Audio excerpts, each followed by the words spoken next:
새벽 6시 알람이 울립니다. 또 하루가 시작됩니다. 출근길 지하철에서 우리는 모두 같은 표정을 하고 있습니다. 피곤하고 무언가에 쫓기는 듯한 얼굴들. 행복해지고 싶다고 말하지만 정작 행복이 무엇인지는 모르겠습니다. 더 나은 직장, 더 많은 돈, 더 좋은 관계를 원하지만 그것들을 얻어도 만족은 오래가지 않습니다. 19세기 독일의 철학자 아르투어 쇼펜하워는 이런 우리의 고민을 200년 전에 이미 꿰뚫어 보았습니다. 그는 감정적 위로 대신 냉정한 현실을 제시했습니다. 삶의 본질은 고통이다. 잔인하게 들리시나요? 그러나 이 말을 이해할 때 비로소 진정한 평화에 가까워질 수 있습니다. 오늘 우리는 쇼펜하워와 함께 삶의 어둠을 직시하고 그 속에서 빛을 찾아갑니다. 첫 번째 이야기. 욕망하는 존재, 인간. 스마트폰을 켜자마자 우리는 무언가를 원합니다. 새로운 알림, 좋아요, 메시지. 그것이 없으면 불안합니다. 있으면 잠깐 기분이 좋아지지만 곧 또 다른 것을 원합니다. 쇼펜하워는 이것을 의지라고 불렀습니다. 의지는 우리 안에 있는 맹목적인 힘이죠. 이성적 판단 이전에 우리를 움직이는 원동력입니다. 의지는 결코 만족하지 않습니다. 오늘의 욕망이 충족되면 내일의 욕망이 시작됩니다. 마치 목마른 사람이 물을 마셔도 계속 목이 마르는 것처럼 말입니다. 인간은 두 가지 고통 사이를 오갑니다. 먼저 결핍의 고통, 원하는 것을 얻지 못할 때의 괴로움. 그리고 지루함의 고통, 원하던 것을 얻은 후의 공허함. 시험에 떨어지면 괴롭습니다. 그러나 합격해도 기쁨은 며칠 지나지 않아 사라집니다. 새로운 목표가 필요해집니다. 이것이 인간 조건의 비극입니다. 쇼펜하우어는 말합니다. 인생은 진자 운동과 같다. 욕망과 권태 사이를 끝없이 오가는 것이다. 두 번째 이야기. 의지라는 폭군. 우리는 스스로 이성적이라고 생각합니다. 하지만 쇼펜하우어의 관점에서 보면 이성은 의지의 하인에 불과합니다. 예를 들어봅시다. 다이어트를 결심합니다. 이성적으로는 건강을 위해 식단을 조절해야 한다는 것을 압니다. 그러나 저녁이 되면 치킨을 주문합니다. 그리고 나서 합리화합니다. 오늘 하루 정도는 괜찮아. 이것이 의지가 이성을 부리는 방식입니다. 의지는 방향도 목적도 없습니다. 그저 원한다, 살고 싶다, 더 가지고 싶다는 충동일 뿐입니다. 마치 물이 높은 곳에서 낮은 곳으로 흐르듯 의지는 그저 작동합니다. 왜 그래야 하는지, 어디로 가는지 묻지 않습니다. 이런 맹목적 의지가 우리 삶을 지배합니다. 우리가 불안하고 불만족스러운 이유가 여기에 있습니다. 세 번째 이야기. 고통에서 벗어나는 세 가지 길. 그렇다면 우리는 영원히 고통 속에 살아야 할까요? 쇼펜하우어는 세 가지 해답을 제시합니다. 그 해답은 첫 번째, 예술 속 몰입입니다. 카페에서 좋아하는 음악이 흘러나옵니다. 그 순간 모든 걱정이 멈춥니다. 시간이 정지한 듯한 느낌. 이것이 바로 예술의 힘입니다. 예술에 몰입할 때 의지는 잠시 잠듭니다. 우리는 더 이상 원하는 존재가 아니라 관조하는 존재가 됩니다. 음악은 특히 강력합니다. 다른 예술은 현실의 그림자를 보여주지만 음악은 의지 자체의 목소리입니다. 어떤 사람은 베토벤의 교향곡을 들을 때 인간 존재의 깊은 본질과 직접 만납니다. 또 어떤 사람은 좋아하는 음악을 들을 때 스마트폰 알림이나 일상의 걱정을 잠시 잊습니다. 그 순간은 오롯이 지금 여기에 살아있다는 느낌을 선물합니다. 그림을 볼 때도 마찬가지입니다. 갤러리에서 고흐의 해바라기를 바라볼 때 우리는 순간적으로 일상의 생각에서 벗어납니다. 더 가져야 한다거나 누군가에게 보여줘야 한다는 생각 대신 단순히 그림이 주는 색과 형태, 그리고 느낌에 집중하게 됩니다. 이런 순간들은 짧습니다. 하지만 그 경험은 우리에게 가능성을 보여줍니다. 고통 없는 삶이 가능하다는 것을 말입니다. 즉, 순간은 짧지만 마음은 오래 남게 됩니다. 걱정과 불안을 잠시 내려놓고 단순히 지금 이 느낌에 집중할 수 있다는 가능성을 경험하게 됩니다. 두 번째, 연민입니다. 출근길 지하철, 한 할머니가 무거운 짐을 들고 계십니다. 자리를 양보할 때 우리는 순간적으로 자신을 잊게 됩니다. 내 생각이나 이익은 사라지고 그저 할머니의 불편함과 무거움을 그대로 느끼게 됩니다. 그 순간 우리가 느끼는 감정 바로 연민입니다.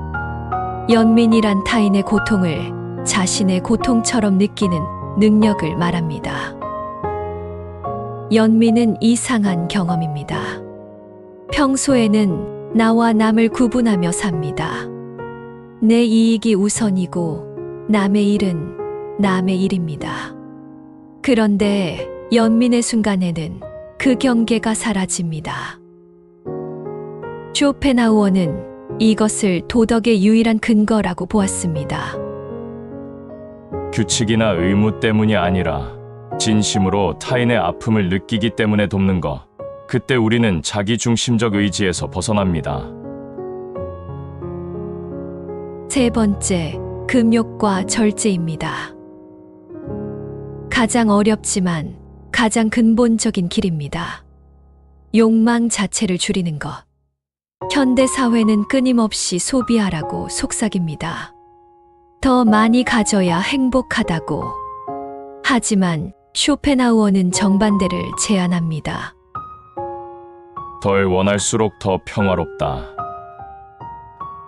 단순한 삶을 상상해 봅시다. 꼭 필요한 물건만 소유하기.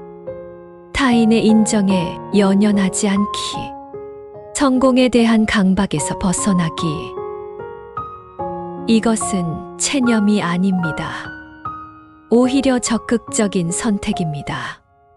의지의 요구를 거부하고 내적 평화를 택하는 것입니다. 네 번째, 이야기. 관계와 고독의 지혜. 추운 겨울, 고슴도치들이 서로 몸을 맞대고 따뜻하게 지내려 합니다. 하지만 너무 가까이 가면 가시에 찔립니다. 너무 멀어지면 춥습니다. 적당한 거리를 유지해야 합니다. 이것이 바로 인간관계입니다. 우리는 외로움을 견딜 수 없어 사람을 찾습니다. 하지만 너무 가까워지면 서로 상처를 줍니다.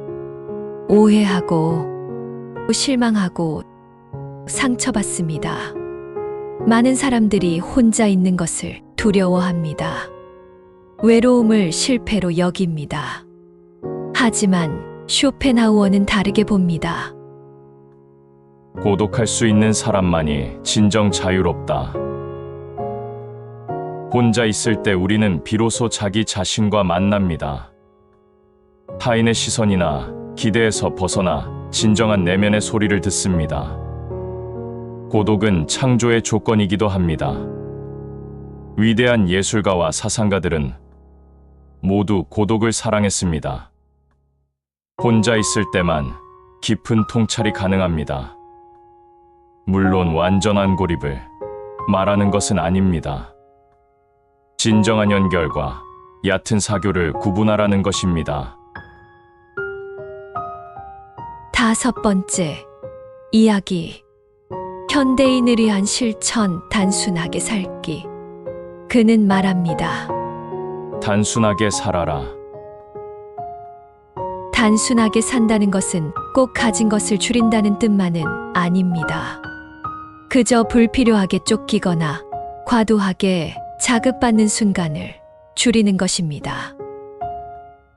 그렇게 하면 마음이 한결 가벼워지고 잠시 멈춰서서 지금의 나와 내 삶을 돌아볼 수 있습니다. 현대 생활은 너무 복잡합니다. 수많은 선택과 정보, 자극들이 우리를 끊임없이 압박합니다. 여기서 의도적으로 단순하게 살아보는 것이 필요합니다. 물건을 줄이고 정말 필요한 것만 남기며 진정으로 중요한 관계와 경험에 집중합니다. 불필요한 뉴스와 SNS 사용도 최소화합니다. 이 단순함 속에서 우리는 더 작은 기쁨에도 감사하고 작은 성취에도 마음이 채워지는 것을 느낄 수 있습니다. 완벽을 기대하지 않아도 괜찮습니다. 지금 이 순간에 집중하는 것만으로 충분합니다. 마지막 이야기. 어둠을 받아들이는 용기. 쇼펜하우어의 메시지는 절망적으로 들릴 수 있습니다. 삶은 고통이다. 하지만 이 말에는 깊은 해방이 숨어 있습니다. 삶은 때때로 힘들고 고통스럽습니다. 쇼펜하우어는 그것을 숨기지 않았습니다. 하지만 고통을 인정하는 순간, 우리는 더 이상 모든 것을 완벽하게 만들겠다는 부담에서 벗어납니다. 그제야 커피 한 잔, 좋은 음악 한 곡, 친구와 나누는 짧은 대화가 이전보다 훨씬 소중하게 느껴집니다. 2025년 오늘 우리는 여전히 같은 문제를 안고 삽니다. 끝없는 경쟁 사회에서 지쳐가는 것, SNS로 인한 비교와 질투, 물질적 풍요 속에서 느끼는 정신적 공허함, 코로나 이후 더욱 깊어진 고독감. 쇼펜하우어의 지혜는 100년이 지난 지금도 유효합니다. 아니, 더욱 절실합니다. 거창한 변화를 꿈꾸지 말고 작은 실천부터 시작합시다. 오늘 저녁 스마트폰을 내려놓고 10분간 침묵해 보세요. 좋아하는 음악을 들으며 완전히 몰입해 보세요. 가족이나 친구에게 진심 어린 관심을 표현해 보세요. 불필요한 욕망 하나를 포기해 보세요. 이런 작은 선택들이 모여 삶의 질을 바꿉니다. 쇼펜하우어는 냉혹한 현실주의자였지만 동시에 깊은 연민을 가진 인간이었습니다.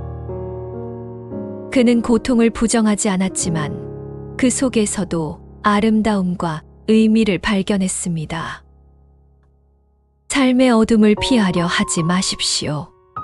그것을 똑바로 바라봅시다. 그 용기 안에서 진정한 평화가 시작됩니다.